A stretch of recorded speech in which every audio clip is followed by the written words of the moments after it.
of zero tolerance to female genital mutilation. I know some of us here might have heard about female genital mutilation, but today we're celebrating zero tolerance to female genital mutilation.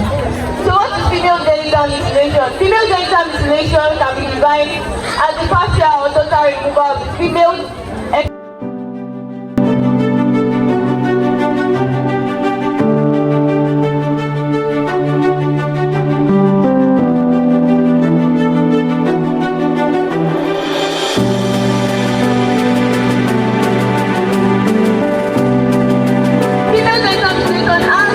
of effects on girl child.